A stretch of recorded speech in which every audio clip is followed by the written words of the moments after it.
it is my pleasure to welcome you to the public opening event of the International Conference on EU Trade Policy at the Crossroads between Economic Liberalism and Democratic Challenges, here at the premises of the Center for International Development in Vienna. Evidently, the title of this conference refers to the renewed political interest in trade policy in the context of the raging public debate on the Transatlantic Trade and Investment Partnership, TTIP, and to a lesser extent other such new generation free trade agreements. At the heart of the discussion on the lack of transparency and democratic accountability of the negotiations, however, lies some more fundamental issues which still to some extent have not fully entered into the public awareness. In particular, trade policy today is not confined to the rather technical issues of reducing tariffs or quotas, but its scope has substantially broadened. As Joseph Stiglitz recently remarked, the term free trade agreement is misleading, since these agreements are essentially about regulation. The term regulation must be understood here in a very broad sense, as it increasingly touches upon core domains of domestic public policy, including public safety, public health, or social and environmental standards. The slowly growing awareness of the social and political implications of new generation trade agreements poses manifold challenges to a variety of civil society and political actors. However, often critical research and policy advice is still lacking, as the scholarly domain of trade policy has been dominated by a very influential liberal mainstream, particularly in the field of economics. Thus, the central motivation of this conference has been to bring together the small but growing community of critical trade scholars and connect them with activists and trade policymakers from civil society, trade unions, and social movements, and provide a space for the critical discussion of trade policy issues and the establishment of more institutionalized cooperation networks.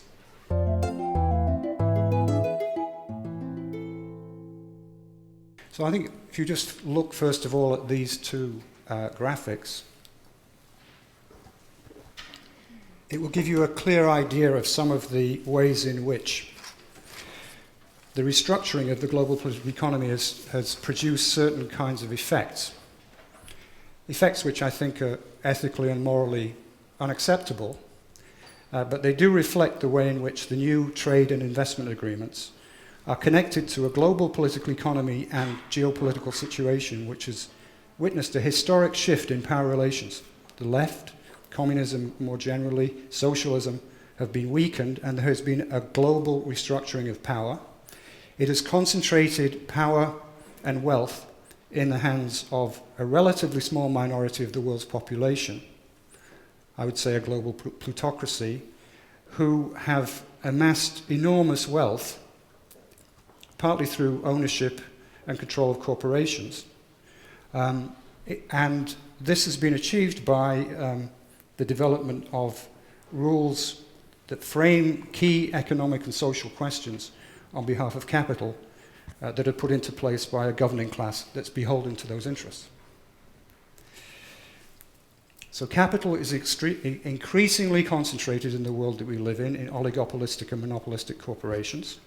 They're the primary beneficiaries of the new trade agreements, and they're part of a neoliberal shift whereby previously state-owned or public enterprises are rapidly privatized amidst a more general process of the commodification of social life, our public goods, our knowledge forms, our educational systems, our systems of healthcare, and our public services. New trade and investment agreements, which will be the object of detailed investigation in this conference, tend to lock in this destructive logic by embedding them in constitutional law. These agreements become constitutional law for their signatories. And this is partly what I mean by the concept of new constitutionalism. And all of this is intended to ensure that corporations and investors are free to operate and accumulate across jurisdictions, and ensure that the conditions and regulations for accumulation are harmonized so that large corporations can benefit from economies of scale.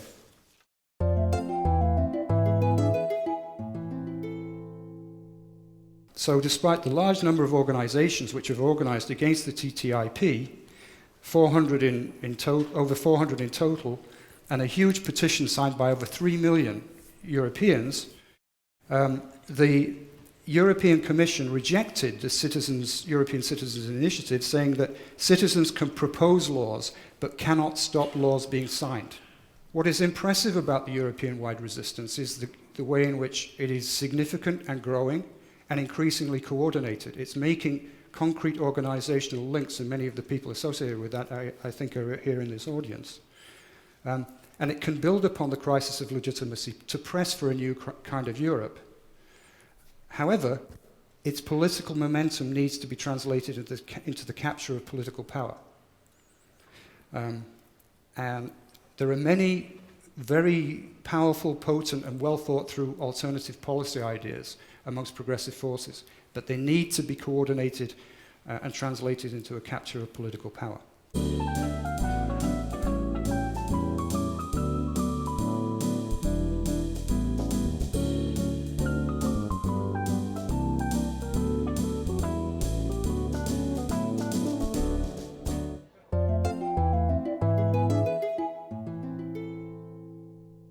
I think most of our members and most workers, the threats are still far away, and what motivates them is perhaps more practical things. So one of the things we try to do is to show how this relates to, daily examples, and actually what really motivates them in the end will be able to have this debate about what type of society we want, what public services we want, how we want our healthcare to be provided. What are we going to do when refugees are not allowed to have access to healthcare? These are the things that will motivate them, and these things, I think, transcend the trade agreements, and perhaps we need to also make it easier for them to transcend these technical discussions, and the more examples we have, the better, and I'm always finding more examples. So the motivation has to be on the positive. Let me switch to Ferry de Ville, Assistant Professor of European Studies at Ghent University in Belgium. You have also written a book about trade. Mm-hmm. What's your take? What's your reflection when you listen to this debate? I think the critique by Stefan has been very well formulated. I think his theory and concepts of new constitutionalism and disciplinary neoliberalism capture all our criticisms against these new generation trade agreements very well. I think we all share the criticisms against these 21st century free trade agreements, that they limit the policy space for governments to adopt progressive policies, that they lock in neoliberal policy choices. I think I share the optimism of the will also of Stefan. I think we see, it's maybe one of the positive side effects of TTIP, an unprecedented campaign and also awareness in Europe of these negative effects of these types of trade agreements. I think the two real challenges we still have is first to come up with a positive alternative. I think Penny is very right that if we only keep campaigning against these agreements, after a while people will lose their interest, but maybe also their energy to be active in these campaigns. So I think a challenge is to really come up with an alternative that is both radical, but it is also attainable, realistic. So that's a first alternative. And then the first challenge. Then the second challenge, I think, is what Stefan also said. It's thinking how we can seize power to also then push this alternative through.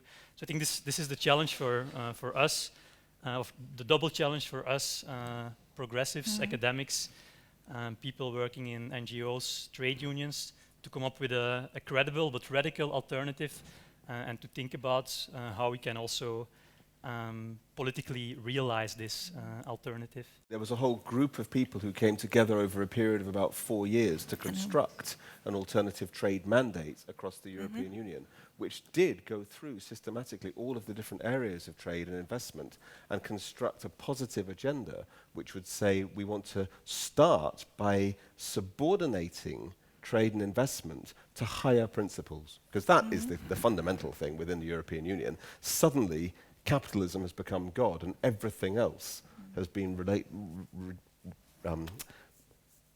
pushed down into a much lower subordinate position. So I think that's the first thing you do. You look, for example, So at you'd the actually say there environmental. are very Right. well-developed There's well-developed alternatives. things on trade, but also, of course, on more broad restoration of models of how to restore society to combat what Ferdy's saying. I mean, the restoration of social production, of popular sovereignty, of all of these sort of fundamental elements, common ownership, which then begin to challenge the basic tenets of neoliberal capitalism. So these things all exist, but we can have as many nice models as we like until we get some form of power which can put them into place. And I think the reason why people have gotten so concerned about TTIP is that they see that the EU is willing to give up on some regulations on food safety, for example, to have a little bit more of trade, that they are willing to give the right to investors to sue governments that adopted public policies, to have a little bit more of investment. And so I think this is the current paradigm on EU trade policy. It's that the ultimate goal, the finality of EU trade policy is maximizing trade and investment. And for that objective, we are willing to change our domestic regulations, change our domestic regulatory processes, give special rights to investors. And I think what we should try to achieve is a paradigm shift on EU trade policy.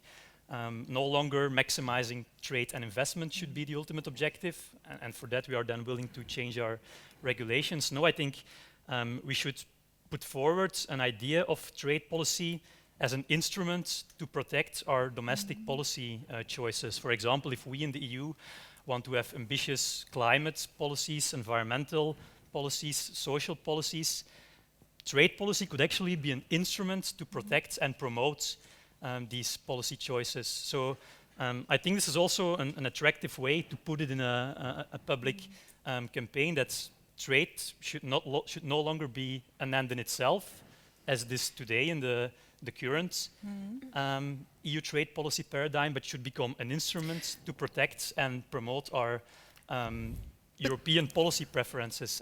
Even without TTIP, CETA and other trade agreements, free trade and free capital mobility, as Stefan mentioned, hinder the adoption of progressive policies, because you have fiscal competition, regulatory competition, social competition. I think it can be made clear that trade policy can as well be an instrument to avoid this regulatory race to the bottom, social race to the bottom, fiscal race to the bottom. If you are willing to use trade instruments to protect your domestic policy choices in social policies, fiscal policies, environmental policies, etc. Right. This is absolutely right, and totally the positive message. But it's possible only in a parallel universe to the one in which we exist at the moment, because the Do they exist? because the European Commission has said exactly that it does not wish to see this as its future. In respect of the Paris, the COP negotiations, the European Union said quite clearly. The Commission said, we recognise that pressing for TTIP goes directly against all of our commitments. They didn't say this openly. They did say it. We have it in a letter. And they said, we recognise that it will lead to millions of tons of extra CO2 emissions. We recognise that this is all going in the wrong direction. But yet, we're still going to do it because it means we can break our dependence on Russian oil and gas. So they say these things very openly. To give you one concrete example, though, to go back to how can we change things. We do have, as Penny said, this year a really important set of votes on the ratification of CETA, the EU-Canada deal. We believe it's already penciled in to be voted on by the Council at their May meeting, so only 3 months away, and then it will be transmitted to the European Parliament.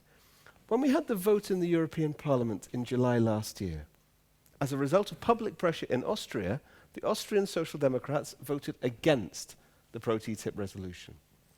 The Labour Party, the Social Democrats in my country, were saying we really want to vote for the pro-TTIP resolution. And only as a result of massive, direct, personal pressure on the MEPs, we managed to get them to vote against it. But the German Social Democrats and the Italian Social Democrats said, we don't care what's in it. We don't care about the public outcry. We don't care that we know it's against everything that we are supposed to protect and stand for. We have made this bargain with the Conservatives and the Liberals within the European Parliament, another of these große Koalitionen, to hold them all together. And we will hold that coalition irrespective of the political... And that's what we're talking about. It's not about arguments. It's about politics. And that also is where the trade union movement comes in. It cannot be about long-term strategies of trying to restore a social dialogue as they might have one day had in the Scandinavian countries. That dream is gone. It's about choosing sides.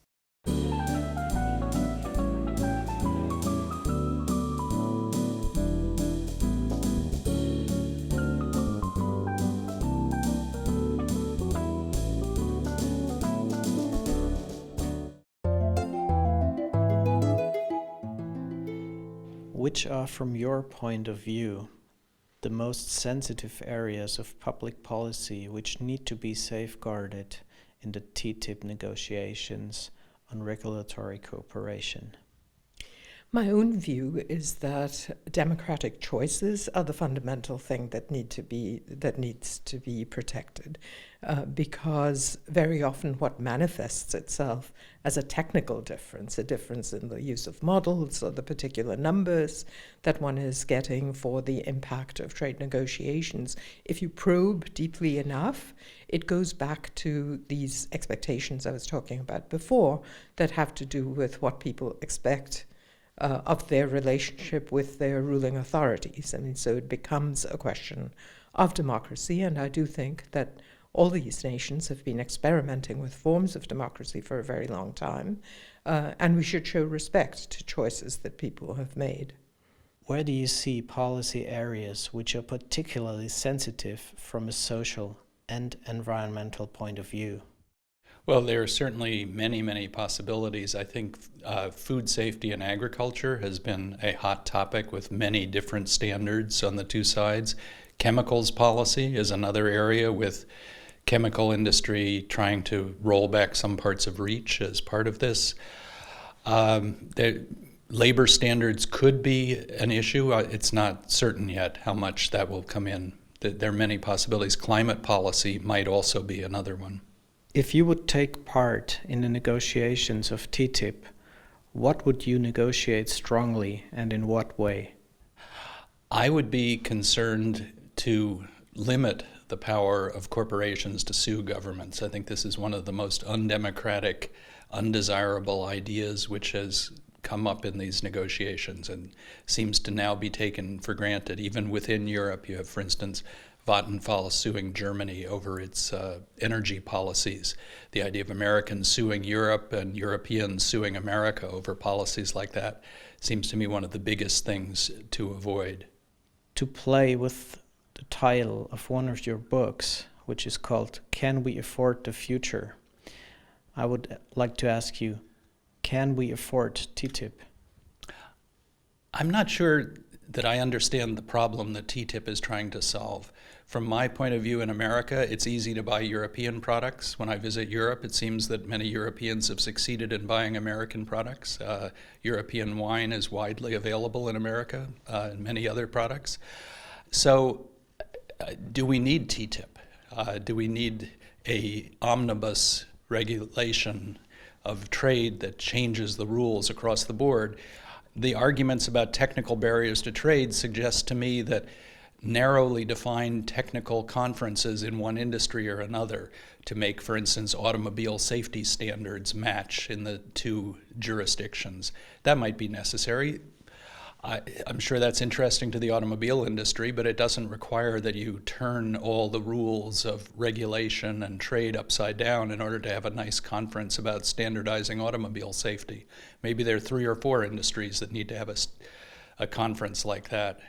Food and agriculture is the one area of real barriers, and there may be some real issues still to be worked on in that narrowly defined area. But I do not see the need for this comprehensive policy.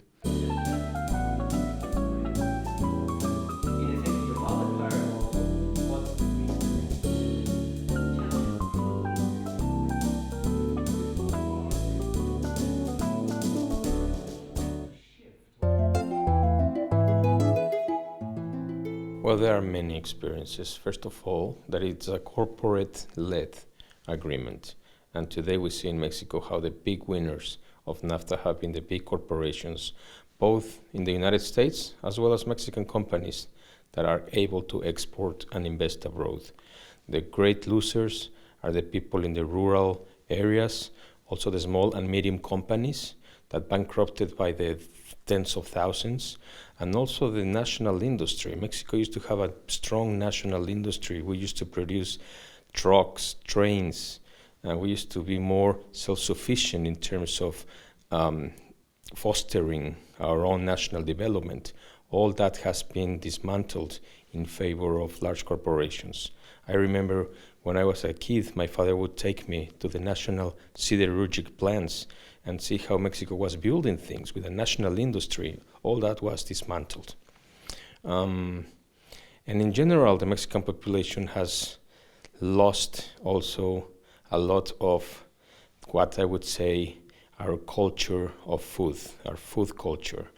You see more and more middle-class people buying goods from American supermarkets, and these are goods that are brought prefabricated in the United States and that are very bad for the health of the people. Mexico has become the most obese country in the world, in part thanks to NAFTA.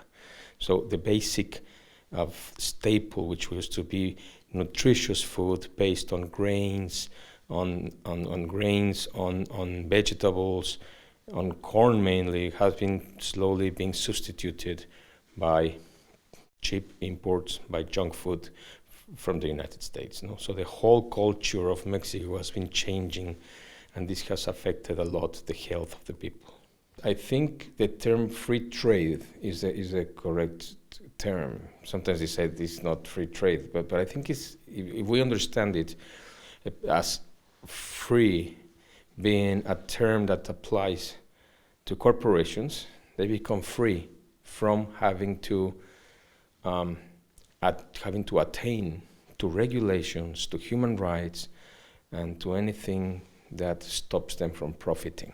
So this is what free trade is about, giving them the tools, the privileges to go over regulations that have been put in place by decades of progress. So what we're seeing is a dismantling of the progress that has been made by previous generations. I don't really see how the European Union can come together to coalesce in a single, unified, articulated position to negotiate with the United States at this moment. No, I think that it's very fragmented. Unless, of course, they are doing it as they're doing it, behind walls. They're doing it only thinking of profit, the imperatives of profit making, as it's being done by the European Commission, and not taking into account any kind of democratic consultation with the people, but not only with other sectors of the politicians who should be playing a role in the negotiation of TTIP. It's only commercial and economic interests, and it's DG Trade that is mainly in charge of the negotiations. But if there were really responsible governments, many other factors would come into play in the negotiation of TTIP. No? Well, it was the same with NAFTA. It was only the Ministry of the Economy in Mexico who negotiated it, despite the fact that it has implications in all realms of politics and of society. But it is the people that are behind it. They are small teams of economic technocrats who are responding to the interests of the corporations that are dictating them what to do. So that's the similarity between TTIP and NAFTA. It is the same interests and the same way of conducting the negotiations. Do we really need TTIP? So what do you think? Will it become true? Will it be established? I think it's running into enough opposition on both sides that it might not be. This is a solution in search of a problem. average tariffs are under 3% in both directions on trade between the US and Europe. And as I said, there many products seem to be flowing freely. I think small cleanups of some of the very specific areas of mismatched standards could be addressed much more simply without it. And I'm sure that you'll still have American music and we'll still have European wine with or without a new treaty.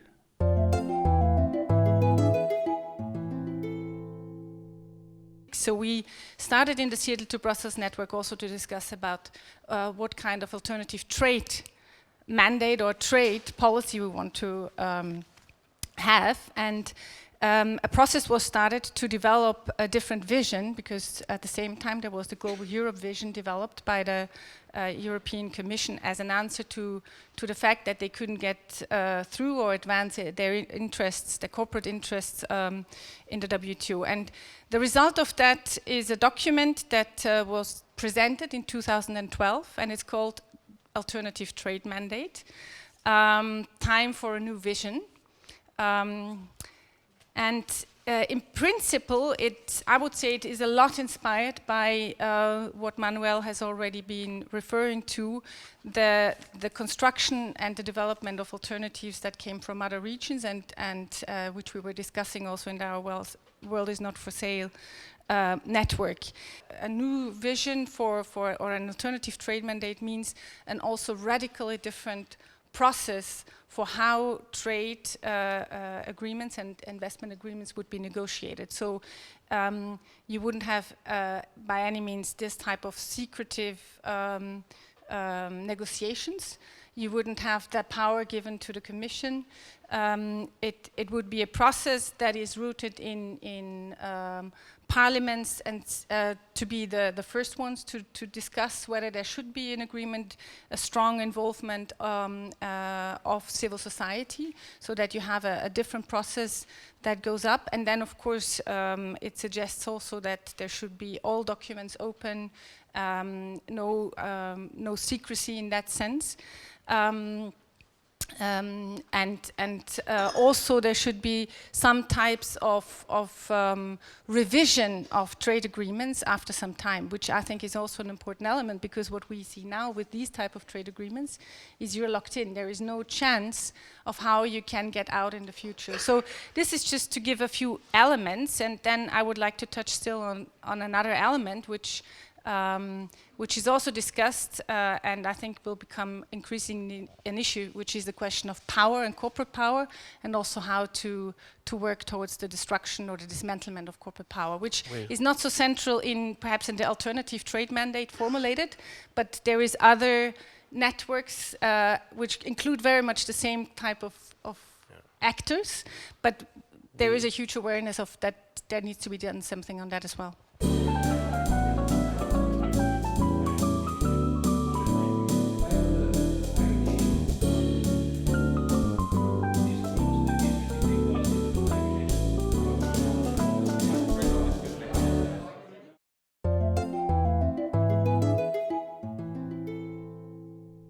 Well, I found that one of the most interesting things I've taken was during the discussion, where it became clear to me that there was a level of sophistication amongst the forces resisting TTIP and similar initiatives such as the CETA and the alphabet soup of these agreements.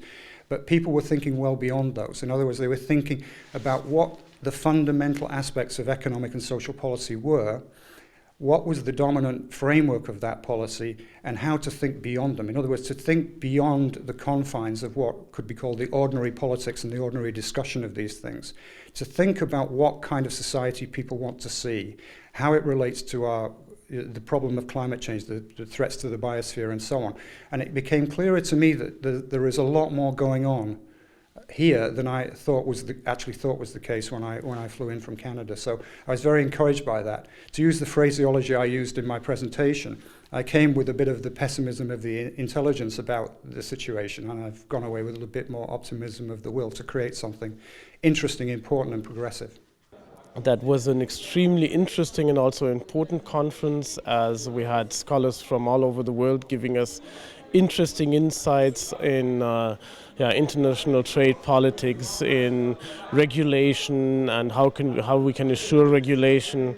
I'm taking with me maybe 2 issues from the workshops. It was quite interesting to see that economists are also modeling now from an alternative point of view the effects of trade agreements, and actually come to different results on what is being claimed from the normal modeling models, that all this is going to increase gross national product, etc., etc. This actually is quite an interesting path, I believe. And another thing is, I've learned a lot in this conference on Mongolia, just recently in a panel. Those are 2 things I'm taking home. I'm taking home also quite a bit of hope that the movement that is against TTIP, and that is actually for a more just and fair international trade system, may prevail in the long run.